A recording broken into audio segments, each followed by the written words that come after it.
Integrasi sosial orang Tionghoa di Surakarta di satu sisi memiliki ruang sejarah yang sangat kompleks dengan potret tipologi pemukimannya yang menunjukkan fenomena kampung dagang pecinan.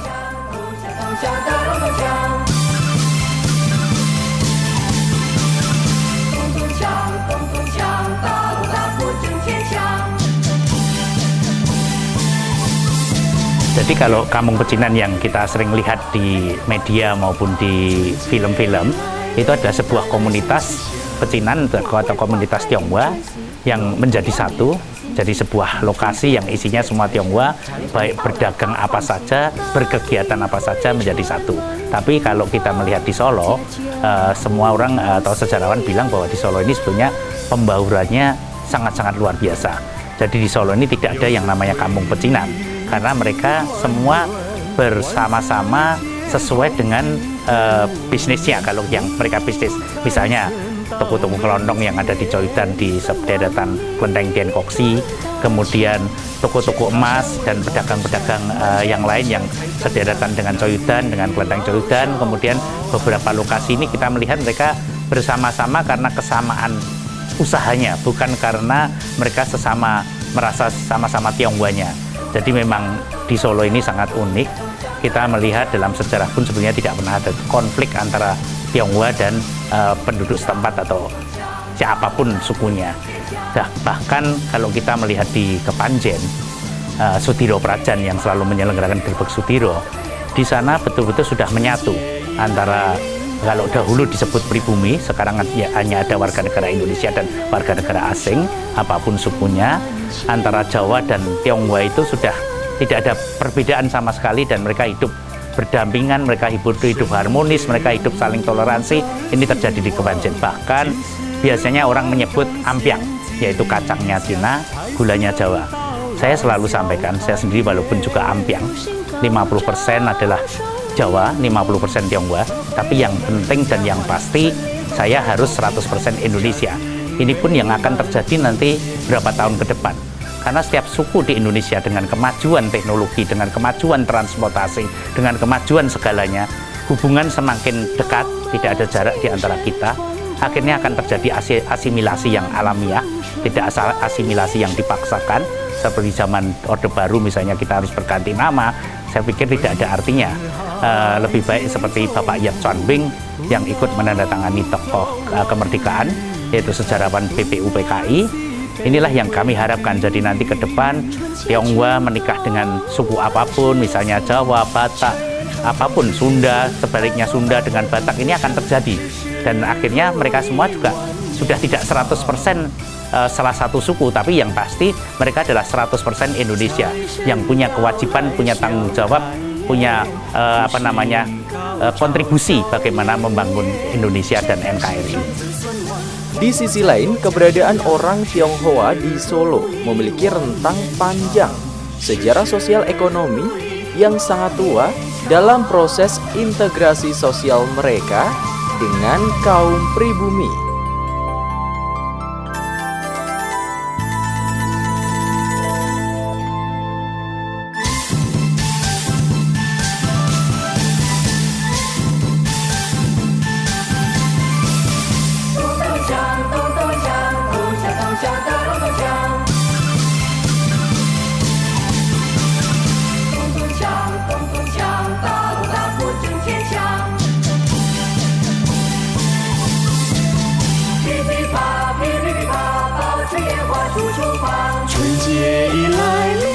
Hampir boleh dikatakan ekologi sungai yang masih berfungsi sebagai jaringan transportasi perdagangan. Mereka selalu ada mewarnai aktivitas perdagangan yang lintas etnik.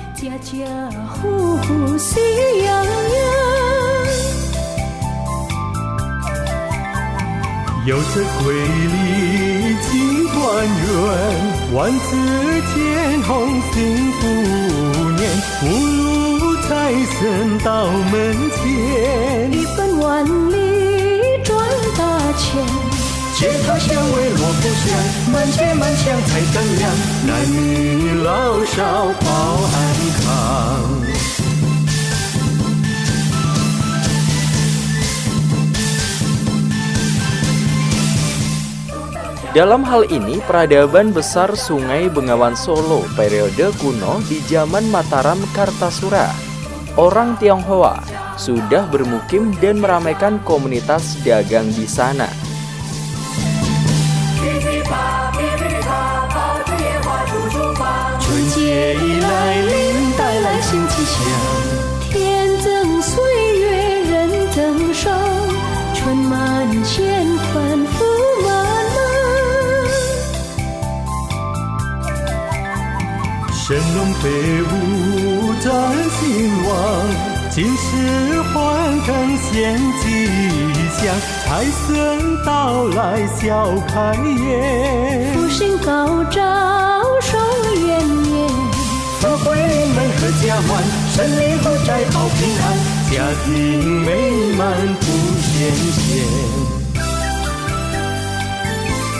Orang Jawa di pedalaman selatan Jawa Tengah, karena sifatnya yang inklusif, menepuk dada sebagai golongan pribumi pada rentang Mataram Kartasura.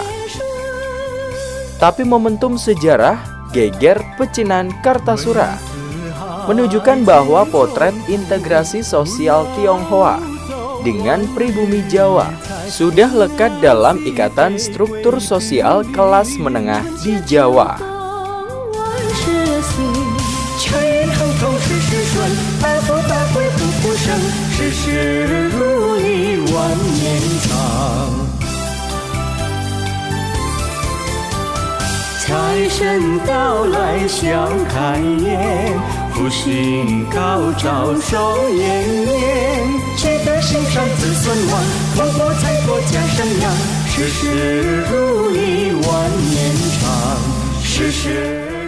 Gambaran ini setidaknya sudah diantisipasi oleh sejarawan Belanda Wertheim dan D.H. Burger sebagai menempati kelas menengah Jawa. Kesempatan mereka mengambil kelas menengah karena dalam struktur perfeodalan Jawa agaknya hanya mengenal strata wong gede versus wong cilik.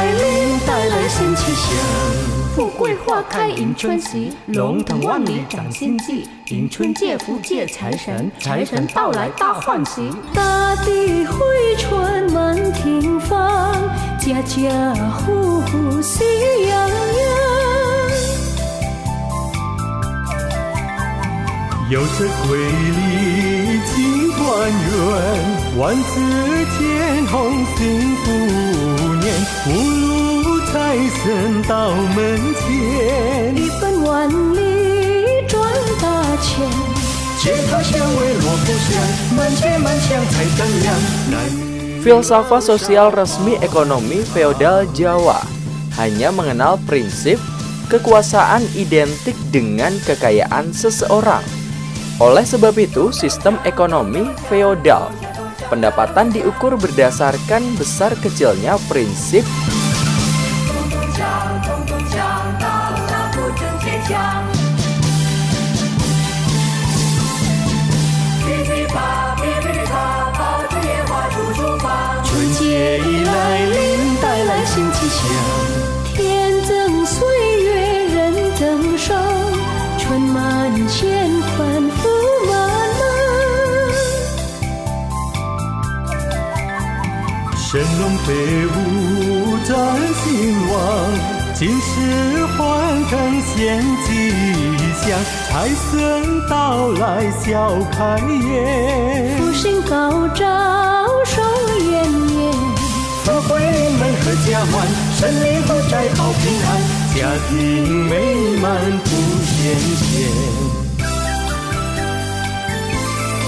yang diperoleh seorang pengusaha di pusat sampai di daerah. Besarnya kekuasaan akan diukur luas tanah pertanian, appanage, sebagai gaji imbalan jasa, Dengan demikian, kekayaan senantiasa bisa diukur sekaligus paralel dengan kekuasaan yang menyertainya. Imlek itu adalah tahun baru Tionghoa, penanggalan Tionghoa, di mana kalau di Tiongkok sana adalah pergantian musim menjadi musim semi, saatnya mereka mulai beraktivitas kembali. Nah, tentunya ini sebuah budaya, sebuah tradisi yang harus kita pertahankan, kita lestarikan, di mana nanti akan berkembang. Kalau di Indonesia tentunya akan menjadi sebuah akulturasi budaya, di mana akan tumbuh budaya-budaya baru yang memperkaya NKRI ini. Jadi setiap negara ini atau setiap komunitas selalu punya yang namanya zodiak. Kalau kita bilang Eropa zodiak, itu adalah zodiak Tiongkok yang ditandai dengan 12 hewan, di mana semua punya karakter masing-masing, disebut Xiu. Dan tahun ini adalah Xiu ayam, kemudian disebut juga ayam api, karena selalu ada api, air, besi, dan kayu. Tradisi masyarakat Tionghoa yang juga dilakukan oleh mereka yang tinggal di Surakarta dalam merayakan pergantian tahun. 春节已来临，带来新气象。富贵花开迎春喜，龙腾万里展新季。迎春借福借财神，财神到来大欢喜。大地回春满庭芳，家家户户喜洋洋。有着瑰丽金团圆，万紫千红幸福。 Imlek merupakan tahun di mana dimulainya musim semi di negara Cina. Jadi masyarakat dimanapun ya mereka berada yang memiliki darah Tionghoa biasa ikut merayakan menyambut tahun baru Imlek tersebut. Karena ketika tahun baru Imlek itu merupakan sukacita, keceriaan di awal musim semi. Di luar daratan Cina, Tahun Baru Cina lebih dikenal sebagai Tahun Baru Imlek. Kata Imlek, Im adalah bulan, Lek adalah penanggalan. Berasal dari dialek Hokkien atau Mandarinya Yin Li yang berarti kalender bulan. Perayaan Tahun Baru Imlek dirayakan pada tanggal 1 hingga tanggal 15 pada bulan ke-1 penanggalan kalender Cina yang menggabungkan perhitungan matahari, bulan, dua energi yin yang, konstelasi bintang atau astrologi Shio, 24 musim dan 5 unsur.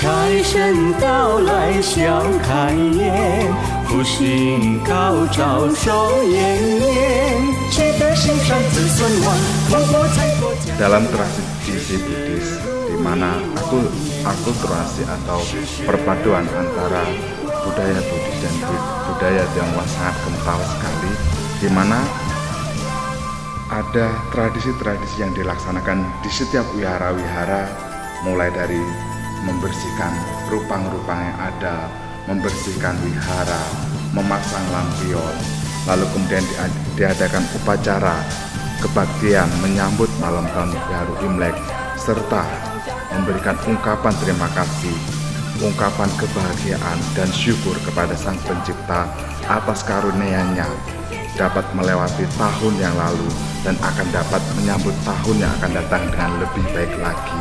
sehingga harapan dan doanya adalah di tahun yang akan datang dapat dilewati dengan baik, rezekinya melimpah, sehat dan bahagia selalu. Jadi setiap wihara atau tempat ibadah yang kental sekali dengan tradisi Tionghoanya ikut bergembira, merayakan dengan caranya masing-masing.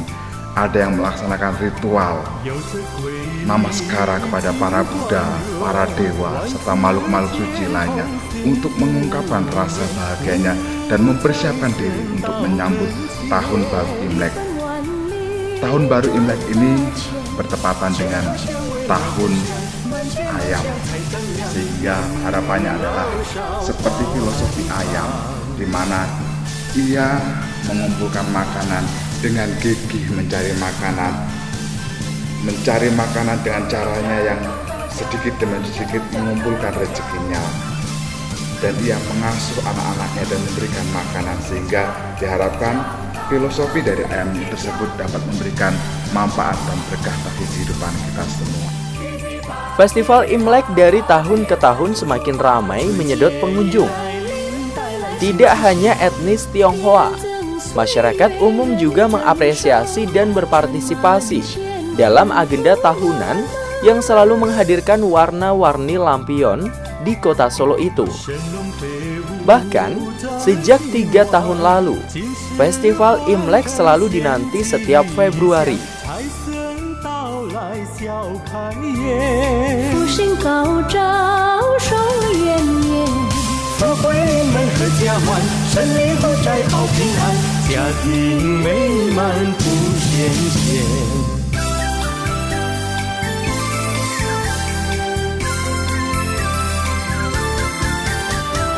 龙马精神闯大业，一帆风顺花叶顺。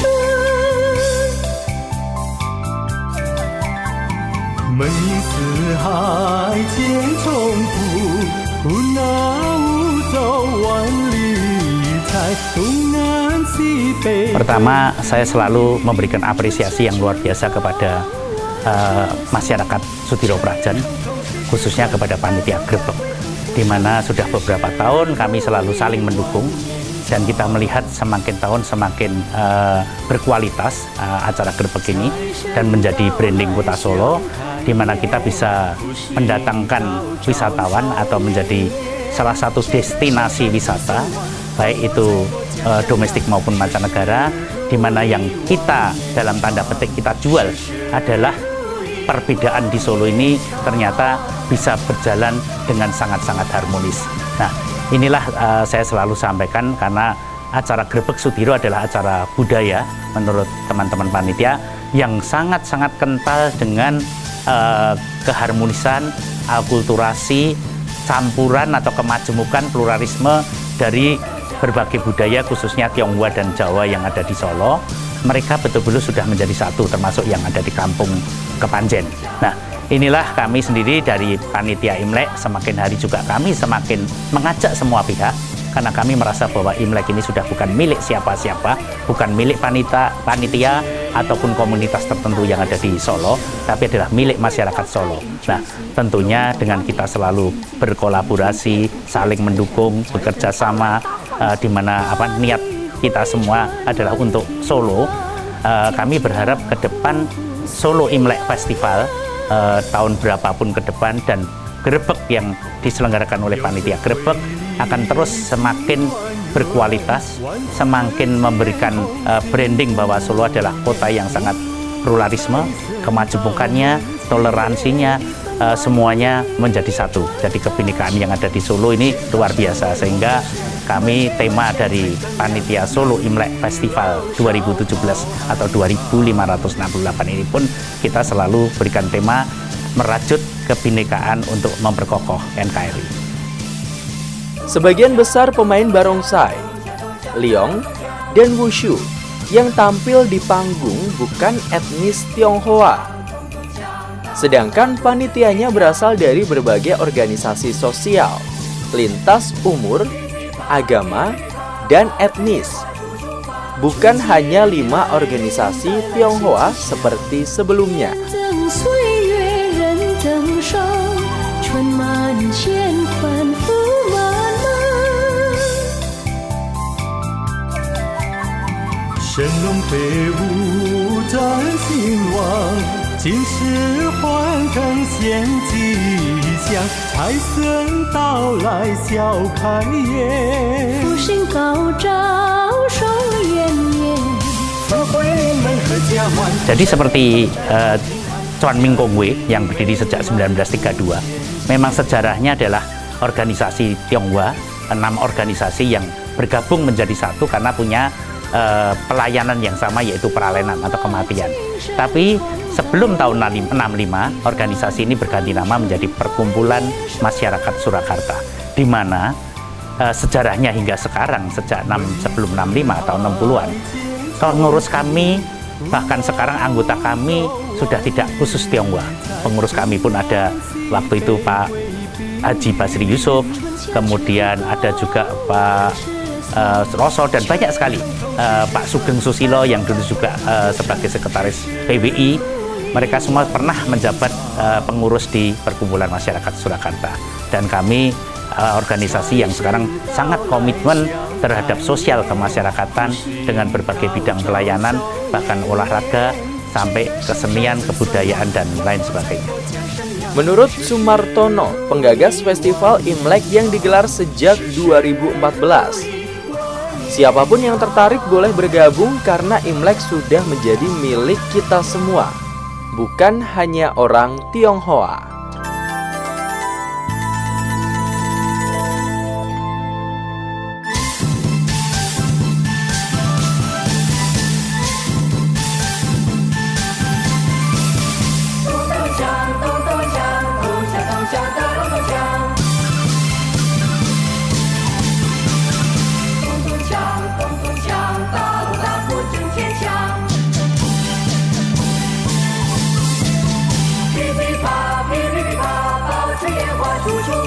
Tahun demi tahun berlalu, hari demi hari berganti, tahun monyet akan segera berlalu dan akan disambut oleh tahun ayam.